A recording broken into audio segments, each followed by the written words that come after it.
Hello everyone, welcome back to our channel. Today we are explaining about a new topic. आज हम पढ़ेंगे international trade theories के बारे में कि इंटरनेशनल ट्रेड की कौन कौन सी थ्योरी होती है, इसके बारे में हम आज पढ़ेंगे डीपली में। इसके पहले वाली वीडियो में हमने टॉपिक नंबर 4 कवर किया था, जिसमें एमएनसी कंपनी के बारे में मैंने आपको बताया था कि एमएनसी कंपनी होती क्या है, इसके बारे में डीपली में अध्ययन किया था। ओके, तो सो लेट स्टार्ट। आज का जो मेन टॉपिक है वो क्या है, international trade theory. International trade के बारे में मैं आपको बता देती हूँ। इंटरनेशनल ट्रेड क्या होता है, दो या दो से अधिक कंट्रियों के बीच में गुड्स एंड सर्विस को इंपोर्ट करना, एक्सपोर्ट करना ही इंटरनेशनल ट्रेड कहलाता है। That is called international trade. अब हम बात करेंगे कि इंटरनेशनल ट्रेड थ्योरी कितने प्रकार की होती है। बेसिकली इंटरनेशनल ट्रेड थ्योरी दो प्रकार की होती है। पहला है classical country based theory, then दूसरा क्या है, मॉडर्न बेस्ड थ्योरी। पहला जो है वो है classical country based theory. Classical country based theory क्यों कहा गया इस थ्योरी को, या इसमें जो मेन फोकस रहता है आपकी कंट्री की इकोनॉमिक ग्रोथ बढ़ाने के लिए फोकस किया जाता है, इसलिए इसे क्लासिकल कंट्री बेस्ड थ्योरी भी कहा जाता है। ओके, अब हम इसकी पहली जो थ्योरी है वो क्या है, मर्केंटलिज्म थ्योरी। मर्केंटलिज्म जो थ्योरी है वो थॉमस मून ने 16 से 18 शताब्दी के बीच में दिया था, या इस थ्योरी को थॉमस मून ने 16 से 18 शताब्दी के बीच में प्रतिपादित किया था। इस थ्योरी में कंट्री की इकोनॉमिक ग्रोथ या कंट्री को उनके किसी अन्य धातु के भंडार से या सोना और चांदी के भंडार से मापा जाता है। इसका जो प्राथमिक लक्ष्य क्या होता है, प्राथमिक लक्ष्य यही होता है कि किसी भी मेटल का या किसी भी धातु का भंडार करके रखना या उसको एकत्रित करके रखना, जिससे आपकी कंट्री की इकोनॉमिक ग्रोथ बहुत ज्यादा हो या आपकी जो कंट्री है वो विकासशील देशों में शामिल हो। इस थ्योरी में कंट्री में इकोनॉमिक ग्रोथ में सिर्फ एक्सपोर्ट पे ध्यान दिया जाता है। मतलब कंट्री ज्यादा से ज्यादा किसी भी प्रोडक्ट का एक्सपोर्ट करे, जिससे उसको प्रॉफिट अर्न होने के साथ साथ जो कंट्री है उसकी इकोनॉमिक ग्रोथ ज्यादा से ज्यादा हो। इंपोर्ट में बहुत कम ध्यान दिया जाता है, मतलब आवश्यकता अनुसार वस्तुओं का ही आपको इंपोर्ट करना है, या आवश्यकता अनुसार वस्तुओं का ही कंट्री इंपोर्ट करता है। अब हम दूसरी जो इसकी थ्योरी है वो क्या है, absolute advance theory. Absolute advance theory के बारे में बात करेंगे। Absolute advance theory Adam Smith ने 1776 ईस्वी में दिया था। अब इस थ्योरी में क्या कहलाता है, यह कंट्री को पूर्ण लाभ कब होगा, जब जो आपका प्रोडक्ट रहेगा उसका प्रोडक्शन किसी भी कंट्री के तुलना में या किसी भी कंट्री की अपेक्षा आप उसको प्रभावी रूप से अच्छे से कर पाए, या अदर कंट्री की तुलना में जब कोई भी आप प्रोडक्ट का प्रोडक्शन कर रहे हैं तो अदर कंट्री की अपेक्षा आपके जो कंट्री में उसका प्रोडक्शन हो रहा है उसमें आपको मिनिमम कॉस्ट लगे। मिनिमम कॉस्ट जब लगेगी जब आप किसी भी प्रोडक्ट का जब कंट्री किसी भी प्रोडक्ट का जब प्रोडक्शन करती है तो उसमें जो रॉ मटेरियल है वो कंट्री में मतलब बहुत ज्यादा मात्रा में अवेलेबल हो, एवं श्रम बहुत ज्यादा से ज्यादा मात्रा में कम हो, या जो यहाँ के मजदूरी लेवल है या लेबर लेवल है वो बहुत कम हो। ठीक है, जिसमें क्या रहेगा कि आप अदर कंट्री की अपेक्षा जो उत्पाद का उत्पादन करेंगे वो बहुत कम कॉस्ट में कर पाएंगे। जो कंट्री रहेगी वो बहुत कम कॉस्ट में कर पाएगी उसका उत्पादन, जिससे कि उसका अदर कंट्री में एक्सपोर्ट करने से, प्रोडक्ट का एक्सपोर्ट करने से जो कंट्री रहेगी उसको ज्यादा से ज्यादा लाभ अर्जित होता है। ठीक है, अब इसे एग्जाम्पल के थ्रू समझते हैं। जैसे इंडिया की अगर बात करें तो इंडिया में कॉटन बहुत ज्यादा मात्रा में पाया जाता है। मतलब इंडिया जो है वो क्या करे, कॉटन का एक्सपोर्ट करे। देन ब्राजील कॉफी का एक्सपोर्ट करे, क्योंकि ब्राजील में सबसे ज्यादा कॉफी बहुत ज्यादा मात्रा में पाई जाती है। ये एब्सोल्यूट एडवांस थ्योरी जो एडवांस थ्योरी है उनके एक बहुत इंपॉर्टेंट एग्जाम्पल है कि एब्सोल्यूट एडवांस थ्योरी में जो इंडिया है पूर्ण लाभ कमाने के लिए वो कॉटन का एक्सपोर्ट करे। देन ब्राजील जो है पूर्ण लाभ कमाने के लिए कॉफी का एक्सपोर्ट करे, जिससे कि उस कंट्री को ज्यादा से ज्यादा मात्रा में लाभ अर्जित हो। ठीक है, आई होप कि आपको एब्सोल्यूट एडवांटेज थ्योरी समझ आई होगी। अब हम तीसरी थ्योरी की बात करेंगे, कॉम्परेटिव एडवांटेज थ्योरी के बारे में। एडवांटेज तो थ्योरी है वो डेविड रिकॉर्डो ने 1817 ईस्वी में दिया था। इस इस थ्योरी में यह बताया गया है कि कंट्री 2 या 2 से अधिक प्रोडक्ट का अगर प्रोडक्शन करती है तो उनको कंट्री को उसमें कंपैरिजन करना पड़ेगा कि किस में कम से कम कॉस्ट लग रही है। जिस प्रोडक्ट में कम से कम कॉस्ट लगेगी वही प्रोडक्ट का वो प्रोडक्शन करे, देन अदर कंट्री में उसे एक्सपोर्ट करे। जैसे एग्जांपल के थ्रू समझते हैं, जो इंडिया है वो इंडिया कार और ट्रक दोनों का प्रोडक्शन करता है। अब इस कंट्री को इसमें ये दोनों जो प्रोडक्ट है उसके प्रोडक्शन में कंपैरिजन करना पड़ेगा कि आपको प्रोडक्शन में कौन सी की प्रोडक्शन में कम से कम कॉस्ट लग रही है। जिसमें कम से कम कॉस्ट लगे उसका बहुत बड़ी मात्रा में उसका प्रोडक्शन करे, देन अदर कंट्री में उसे एक्सपोर्ट करे। जिससे क्या होगा कि आपकी कंट्री है या जो भी कंट्री उसका प्रोडक्शन कर रही है उसको भारी से भारी मात्रा में लाभ अर्जित हो एवं उस कंट्री की इकोनॉमिक ग्रोथ तेजी से बढ़े। ठीक है, आई होप कि आपको कंपैरेटिव एडवांटेज थ्योरी अंडरस्टैंड हुई होगी। अब हम बात करेंगे फोर्थ थ्योरी के बारे में, फैक्टर एंडोमेंट थ्योरी।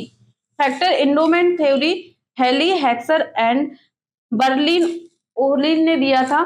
1933 में इस थ्योरी का प्रतिपादन किया गया था। इस थ्योरी में यह बताया गया है कि जो फैक्टर एंड्रोम थ्योरी है इसमें ये बताया गया है कि कंट्री उस उत्पाद का उत्पादन करे, उस प्रोडक्ट का प्रोडक्शन करे जिसके जो रॉ मटेरियल है वो उस कंट्री में आसानी से मिल सके या बहुत ज्यादा मात्रा में अवेलेबल हो, जिससे कि उस प्रोडक्ट के प्रोडक्शन कॉस्ट बहुत कम पड़े। जिससे मतलब प्रोडक्शन कॉस्ट अगर कम पड़ेगी तो स्वाभाविक सी बात है कि प्रोडक्शन कॉस्ट कम पड़ने पर आप अगर अदर कंट्री में उसे एक्सपोर्ट करेगी या कंट्री उस प्रोडक्ट को अदर कंट्री में अगर एक्सपोर्ट करेगी तो उससे उसको प्रॉफिट, ज्यादा से ज्यादा प्रॉफिट अर्न होगा, जिससे इकोनॉमिक ग्रोथ बढ़ेगी। ठीक है, जैसे अगर एग्जाम्पल के थ्रू अगर हम देखते हैं कि भारत में श्रम बहुत इंडिया में श्रम बहुत आसानी से या बहुत कम वैल्यू का होता है, या यहाँ के जो मजदूरी है वो बहुत कम मात्रा में होती है, जिससे कि इंडिया जो कोयला खनन को ज्यादा से ज्यादा मात्रा में एक्सपोर्ट कर सकता है, देन ऑयल को इंडिया इंपोर्ट कर सकता है। यह है फैक्टर एंडोमेंट थ्योरी का एक एग्जांपल है। अब हम बात करेंगे जो इसकी 5वें नंबर की थ्योरी है वो क्या है, लेओन्टिफ पैराडॉक्स थ्योरी। लेओन्टिफ पैराडॉक्स जो थ्योरी है वाशली लेओन्टिफ ने 1953 ईस्वी में दिया था, 1953 में दिया था। इस थ्योरी का प्रतिपादन किया था। इसमें ये बताता है कि मतलब एक पावरफुल कंट्री या रिच कंट्री अमेरिका, मतलब अपने देश में सबसे अगर रिच कंट्री मानी जाती है वो क्या है, अमेरिका है। यह कंट्री भी उस उत्पाद का उत्पादन ज्यादा से ज्यादा मात्रा में करती है जिसमें उसको ज्यादा से ज्यादा लाभ अर्जित हो या ज्यादा से ज्यादा प्रॉफिट हो। मतलब कहने का मतलब ये है कि जो अमेरिका एक पावरफुल कंट्री होने के बाद भी उस प्रोडक्ट का प्रोडक्शन करती है जिसमें उसको एक्सपोर्ट करने से लाभ या प्रॉफिट ज्यादा से ज्यादा मात्रा में हो, देन उस प्रोडक्ट का इंपोर्ट करती है जिससे उसको प्रोडक्शन की अपेक्षा इंपोर्ट करने में कम कॉस्ट लगे। ठीक है, आई होप कि आपको classical country based theory understand हुई होगी। बेसिकली इस थ्योरी में यह बताया गया है कि इसमें सारी थ्योरी का जो सारांश निकलता है उसमें आपके कंट्री की इकोनॉमिक ग्रोथ के ही बारे में बताया गया है कि आप अपने कंट्री की इकोनॉमिक ग्रोथ कैसे कर सकते हैं, इसके बारे में पूरी 5 थ्योरी में से एक्सप्लेन किया गया है। अब हम बात करेंगे मॉडर्न बेस्ड थ्योरी के बारे में कि मॉडर्न बेस्ड थ्योरी कौन कौन सी होती है। तो आइए हम देखते हैं मॉडर्न ट्रेड थ्योरी के बारे में। ठीक है, जो मॉडर्न ट्रेड थ्योरी है वो आधुनिक व्यापार थ्योरी भी कहा जाता है इसे। इसकी जो पहली थ्योरी है वो क्या है, country similarity theory. Country similarity theory Stefan Linder ने 1961 में दिया था इस थ्योरी को। इस थ्योरी में यह बताया गया है कि जो कंट्री है, जो विकसित एवं जो रिच कंट्री है उसके बीच में ट्रेड बहुत ज्यादा मात्रा में होता है। मतलब सिमिलर अगर कंट्री की बात करें तो उसमें क्या रहता है कि जो दो कंट्री है उसमें एक्सपोर्ट या इंपोर्ट ज्यादा होता है या इंटरनेशनल ट्रेड ज्यादा होता है, क्योंकि वहां के जो पीपल का लाइफ स्टाइल है, वहां के जो पीपल के टेस्ट है वो थोड़े थोड़े सिमिलर होते हैं, जिससे कि दोनों लाभ एक दूसरे को प्रॉफिट प्रॉफिट दे पाए या प्रॉफिट एक दूसरे से अर्न कर पाए। ठीक है, इस बेसिकली इस थ्योरी में यही बताया गया है कि जो सिमिलर कंट्री रहती है या सिमिलर जो देश है उसमें जो ट्रेड, इंटरनेशनल ट्रेड है वो बहुत ज्यादा मात्रा में होता है, जिससे कि एक दूसरे को कंट्री प्रॉफिट दे सके। ठीक है, इसकी जो दूसरी थ्योरी है वो क्या है, प्रोडक्ट लाइफ